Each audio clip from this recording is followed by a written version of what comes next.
Masa aku dekat Osaka beberapa minggu lepas, aku tengah jalan-jalan, aku jumpa satu rumah. Rumah ni yang dah boleh tengok dekat belakang, macam rumah ni makian rumah orang Melayu.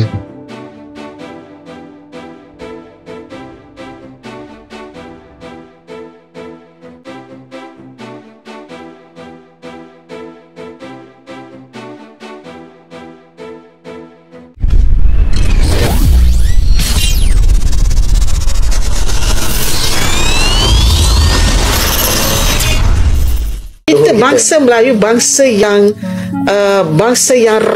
ada rasa, prarasa. Maksudnya dia berbeza dengan bangsa Eropah, dia berbeza dengan bangsa Arab, dia berbeza dengan bangsa Afrika. Tetapi Melayu ini prarasanya tinggi. Maksudnya prarasa tu apa, Prof? Saya pun prarasa itu dia ada satu kebolehan firasat. Okey. Firasat, ada kebolehan firasat yang kuat untuk berhubung dengan maklumat-maklumat yang terjadi kepada tok nenek mereka. Itu prarasa, dia panggil rasa. Dan itu hanya ada pada bangsa Melayu. Ya, bangsa Melayu boleh terbang kan. Ada yang kita ada cerita-cerita dia situ. Ada kekuatan itu. Dia boleh sehinggakan di negeri China pernah tahu benda ni. Kungfu dan sebagainya yang terbang-terbang tu hasil daripada kita punya pahlawan pernah ke sana. Orang Rom belajar buat kapal daripada orang Melayu. Soalan yang kita kena tanya, dekat mana orang Rom tu belajar buat kapal dengan orang Melayu? Belajar tu dekat tanah Melayu. Maksudnya orang Rom tu datanglah ke tanah Melayu. Dia je datang tu naik apa? Naik kapal. Dah tu masa bila dia belajar? Dia dah pandai buat kapal lah baru datang. Setelah sebelumnya publik dibuat terpingkal oleh klaim absurd bahwa bangsa Romawi belajar membuat kapal dari bangsa Melayu Malaides, lalu disusul klaim tak kalah halu bahwa orang Melayu Malaides bisa terbang dan mengajarkan kungfu kepada orang Tiongkok. Kini muncul lagi satu klaim yang levelnya makin ke alam imajinasi bebas. Kali ini, kaum Malaides mengklaim bahwa mingka rumah tradisional Jepang adalah hasil belajar dari bangsa Melayu Malaides. Klaim ini tentu bukan hanya mengundang gelak tawa orang Indonesia, tapi juga berpotensi membuat orang Jepang mengernyitkan dahi sambil bertanya, sejak kapan sejarah kami ditulis ulang dari seberang? Faktanya rumah tradisional Jepang yang dikenal sebagai mingka telah dibangun oleh masyarakat Jepang sejak sebelum akhir abad ke-19. Jauh sebelum media sosial melahirkan pakar sejarah dadakan, rumah mingka tersebar di seluruh wilayah Jepang dan memiliki ciri khas yang berbeda-beda di tiap daerah, sesuai dengan kondisi geografis dan iklim setempat. Secara historis, arsitektur rumah mingka dipengaruhi oleh 3 gaya arsitektur utama yang berkembang sejak periode Hahon, yaitu Shinden-zukuri, Shoin-zukuri, dan Sukiya-zukuri. Ketiga gaya ini lahir dari proses panjang evolusi budaya Jepang sendiri, bukan dari hasil kursus kilat lintas negara tanpa bukti. Setiap wilayah di Jepang memiliki keanekaragaman gaya arsitektur Mingka yang khas. Secara garis besar, rumah mingka dibagi menjadi 2 wilayah utama, Jepang Utara dan Jepang Selatan, dengan desain yang sepenuhnya disesuaikan dengan kondisi alam masing-masing. Hingga hari ini, tidak ada satupun bukti arkeologis, catatan, sejarah, atau sumber akademik kredibel yang menunjukkan bahwa rumah mingka Jepang merupakan hasil pembelajaran dari bangsa Melayu Malaides. Klaim tersebut berdiri di atas angan-angan, bukan data. Masa aku dekat Osaka beberapa minggu lepas, aku tengah jalan-jalan, aku jumpa satu rumah. Rumah ni yang dah boleh tengok dekat belakang, macam rumah ni makian rumah orang Melayu. Dan benda ni tak salah pemikiran anda dan juga kawan-kawan saya yang tengok rumah tu, mereka kata bahawa rumah Jepun yang dipaparkan ni rumah tradisional Jepun lama pun memiliki keserupaan dengan rumah Melayu. Apa yang sedang kita perkatakan ini ialah tentang budaya terlalu, di mana masyarakat Jepun dan juga nenek moyang mencakap Melayu itu Indonesia pernah berhadapan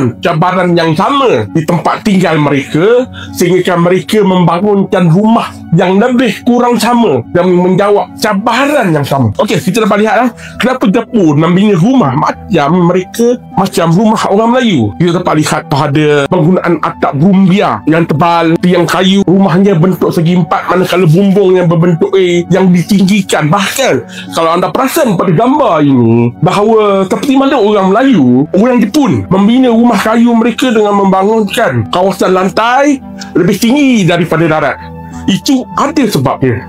Pertama kita kena tahu bahawa rumah yang anda lihat ini ialah rumah Jepun pada mereka zaman Yayoi dan juga Kofun, sebelum pengaruh daripada China, iaitu zaman dinasti Tang masuk ke dalam tamadun mereka dan mengubah seni bina rumah mereka. Tidak lagi mereka pakai tepi ini, tetapi tepi mana yang anda lihat kalau anda pergi ke kawasan Kyoto dan seumpama dengannya untuk melihat rumah-rumah Jepun terlepas pengaruh tamadun China. Kita kembali balik kepada topik penggunaan rumah yang ala-ala seperti orang Melayu. Pertama kita kena tahu bahawa orang Jepun, nenek moyang mereka dan juga nenek moyang orang Melayu, kalau kita lihat daripada genetik jalur perjalanan mereka, mereka pernah berada di dalam satu jaluran migrasi yang sama, iaitu saluran migrasi Asia Timur pergi ke Taiwan sehingga ke Pulau Melayu. Manakala orang Jepun, nenek moyang mereka pernah berada di pesisiran timur China, Taiwan, sebelum tiba dekat ke Kepulauan Jepun. Jadi kawasan yang sama ini memiliki sifat tapak yang lebih kurang sama.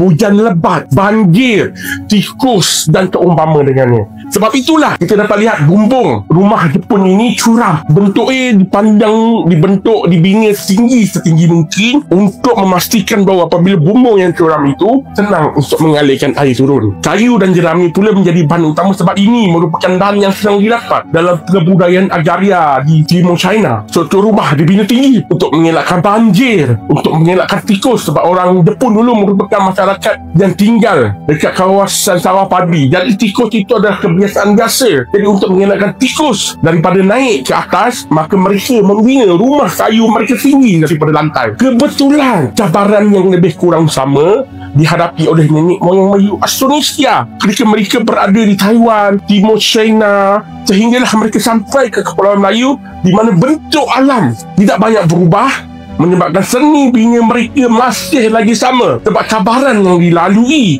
oleh kedua-dua tamadun ini sama. Ini konsep yang dalam bidang antropologi kita panggil sebagai perkembangan budaya selari, di mana cabaran muka bumi yang lebih kurang sama menyebabkan seni bina yang lebih kurang sama sebab menjawab cabaran yang sama, meskipun tidak akan ataupun tidak wujud ataupun belum ada lagi bukti pertembungan tamadun Jepun dan juga tamadun Austronesia yang boleh kita simpulkan bahawa salah satu pada tamadun ini meminjam antara satu sama lain. Memang benar rumah tradisional Jepang dan beberapa rumah tradisional di Asia Tenggara memiliki kemiripan visual, seperti penggunaan material alami kayu, bambu, jerami serta konsep menyatu dengan alam. Namun kemiripan bukan berarti asal-usul yang sama. Alam Asia punya tantangan serupa, dan solusi arsitektur yang mirip adalah hal yang wajar, bukan bukti klaim sepihak. Disinilah masalahnya. Mengagungkan budaya sendiri itu sah dan patut dihargai. Tapi ketika kebanggaan berubah menjadi kebutuhan obsesif untuk mengklaim budaya bangsa lain, disitulah sejarah dipelintir dan akal sehat ditinggalkan. Sejarah bukan panggung dongeng, dan kebudayaan bukan properti yang bisa diklaim hanya karena merasa serumpun. Jika setiap rumah kayu di dunia diklaim berasal dari satu bangsa, maka hutanlah yang seharusnya disebut peradaban tertua. Belajarlah mencintai budaya sendiri dengan jujur, karena budaya yang benar-benar besar tidak butuh klaim halu untuk diakui dunia.